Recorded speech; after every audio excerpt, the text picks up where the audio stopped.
Hey guys, my name is Radiata, and this is my Sorcerer guide. First thing you need to know about the Sorcerer is that we're glass cannons. So, how is it that we're so effective? Well, the answer to that is a simple one. We don't get hit. We have a plethora of escape and dodging techniques. The standard backstep is the first skill you'll get at a relatively low level if you don't already start with it. I can't remember exactly when we got it. But later on, we also get Glacial Retreat. It blasts the area right in front of you, slowing any enemies that get hit and sending you flying backwards. The third and final mobility skill that we have at 30 is Teleport Jaunt.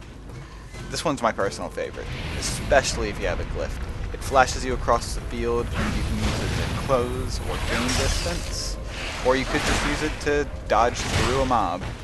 When it's glyphed, what it does is every time you use it, it has a chance to reset the cooldown, allowing you to instantly use it again, closing or gaining even more distance. These skills make staying alive a breeze if you're paying attention, and you can kite melee mobs for ages and whittle them down slowly.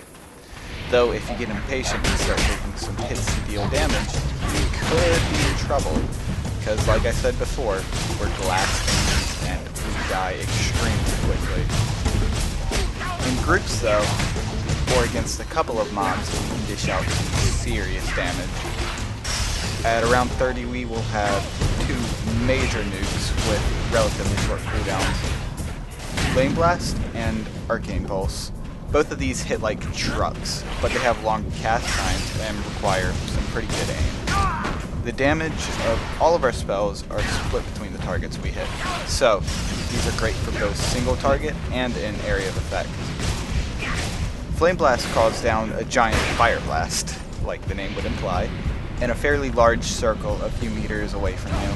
And Arcane Pulse is a giant ball that you can charge up and send in a straight line in front of you, but it does move fairly slowly.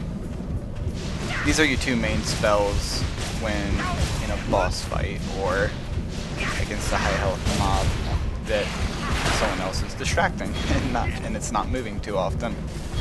If you know they'll connect, they are great, but there are mana meters and the cast times are pretty long. So if they miss, you're pretty screwed. The mana issues, though, can be negated with Mana Infusion. It restores a fair amount of mana over 10 seconds. The cast time for it isn't too bad, and you should spam it whenever you're below half mana-ish if you're continuously nuking a mob. The abilities you should squeeze in between CDs on your Arcane Pulse and Flame Blast are Ice Needle, Magma Bomb, and Pain Blast. Though, watch your distance because most of these spells are pretty short range. The optimal distance for the target is 8 to 12 meters. That'll make it so every single one of your villains will hit if they're between that range. If you can't be within range of your target though, your basic Fireball, your Ice Needle, and Arcane Pulse have long ranges. Although, like I said, Arcane Pulse is slow, so it may not be a good idea if your mobs are moving. And as you can see, like I said, when you get careless, you will die. Okay, so here I'm going to give y'all a fairly good example of how to start off a pull. Begin with Mind Blast. This puts the target to sleep for a few seconds. Then immediately afterwards, throw down a Fire Blast for some pretty big damage. Then you can throw up a Time Gyre, which will root them in place for a while, or till they take damage. This will give you enough time to charge up an Arcane Pulse, and since they won't be moving, it'll be an easy hit. They'll be closing the distance around now, so you're going to want to maybe throw a couple spells and then use a Glacial Retreat to slow them down and get away. With these simple instructions, you should be rolling the baddies of Tera.